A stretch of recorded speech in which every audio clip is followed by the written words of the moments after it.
Why is it that we give so much grace to other people, but when it comes to ourselves, we're often the harshest voice in the room? We can say things to ourselves that we would never say to someone we love. And then we expect our body to support us, to heal, and to carry us forward.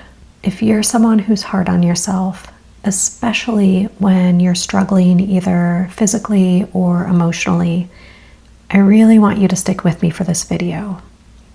I've been recovering from a major surgery over the past few months, and this topic has really been on my mind a lot lately. And what I've realized is that the tone of our inner voice matters so much. When you're in a situation where your body is healing and so little of it is in your control, you realize that there's not really much you can force. I can't rush recovery. I can't will my body into healing faster. And I can't achieve my way out of this by doing more and checking off some imaginary to-do list. So the main thing I've realized right now is that the one thing I can control is how I speak to myself. And even though right now I'm talking about my personal physical healing journey, this really does apply to emotional healing as well. What I noticed is that when I'm not doing as much as I normally do, that's when that harsh inner critic starts sneaking back in. And you may notice this too when you're not as productive as usual, when you physically can't do what you used to do, when you're tired or in pain or emotionally exhausted. And I noticed that sometimes my body was doing everything that it could to heal, but my inner voice wasn't doing anything to help it or to support it. So why are we hard on ourselves?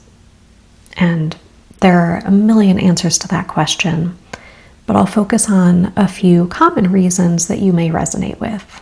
The first is that we're conditioned around achievement. As we were growing up, many of us were praised for being strong or smart, for being responsible and capable. Maybe you were the mature one or the dependable one, the one who always handled everything. And over time, our achievements became our identity, and our productivity became our worth. So when we slow down, it can make us feel like we're losing value. And when you're forced to slow down from illness or grief or exhaustion, it can feel like we're failing at who we're meant to be. And it's times like those that inner critic can start wiggling its way back into your inner thoughts. The next reason is for those of us with people-pleasing tendencies and for not wanting to be seen as too much. If you're someone who has people-pleasing tendencies, you've probably learned to minimize your own needs. You learned that being easy to deal with made life smoother because you weren't seen as a burden to anybody else. So when something is wrong, you second guess yourself and you downplay your symptoms. And you often act like you're fine when you're really not because you don't want to inconvenience anyone else. Being hard on yourself can feel familiar. It can feel like discipline or a responsibility or even strength. But really, it's coming from a fear of being too much. The last thing I'll mention is using self-blame as a form of control. Sometimes when something painful happens, it's easier for us to look for what we did wrong rather than to accept that sometimes things are out of our control. And why is that? Because if it's your fault, then maybe you can find a way to fix it. Self-blame can feel safer than randomness. It gives us the illusion that we're in control of the situation. But here's what I started noticing about that pattern. Your words shape your nervous system. Your brain and your nervous system are constantly scanning for safety or threat. And that includes the tone of your own thoughts. When you speak harshly to yourself, your body doesn't hear it as motivation. It hears pressure, it hears criticism, it hears danger. And when your body perceives a threat, it shifts into stress response. It prioritizes survival, not repair, and that's when healing slows down. Chronic stress affects the body's ability to heal and repair itself.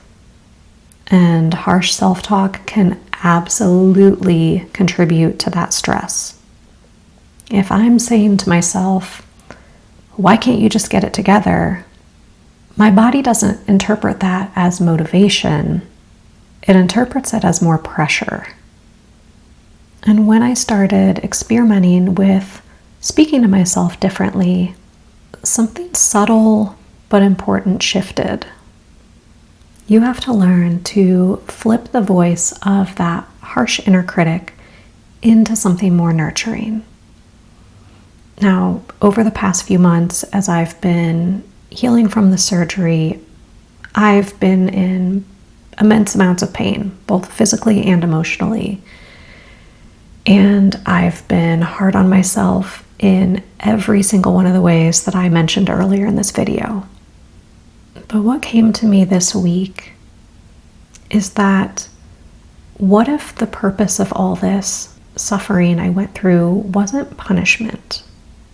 What if it's an invitation to be kinder to myself and to show myself more compassion at whatever stage I'm at in my life?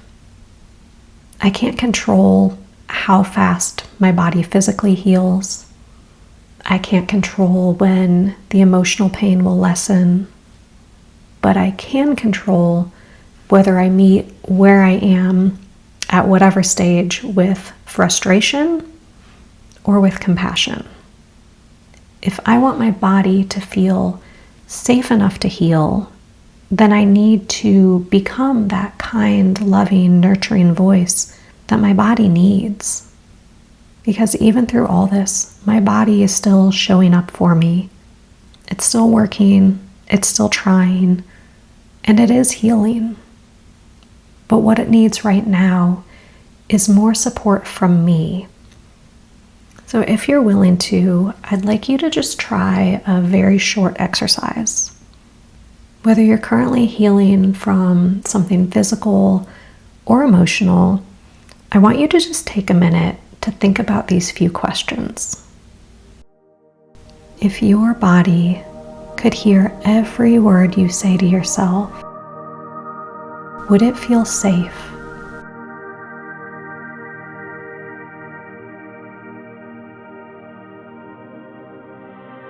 Would it feel supported?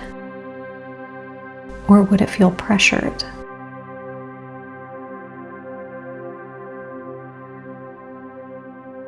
What would shift if you spoke to yourself the way you speak to someone you deeply love?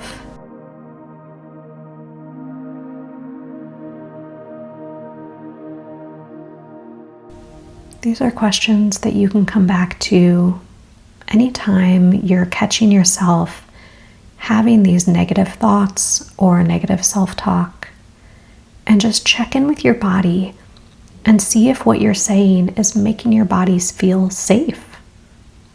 And if not, look at where you can shift what you're saying. I want you to remember that we're hard on ourselves because of conditioning, fear, and our identity. But that harshness isn't what accelerates healing. Compassion is what creates safety. And safety is what our body needs to heal and to grow.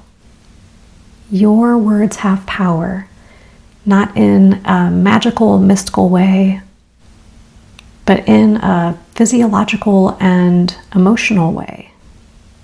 So if you're in a situation right now that you can't control, maybe your work is to change the tone of your own voice and your own thoughts. What does your inner voice sound like lately? Is it supportive? Is it critical? Is it somewhere in between? And feel free to drop a comment below and let me know what's going on. Let me know what your inner thoughts are like. And if this video resonated for you and you know somebody it could also help, feel free to pass it on. But more than anything, I just want to thank you for being here with me today, and I will see you next time.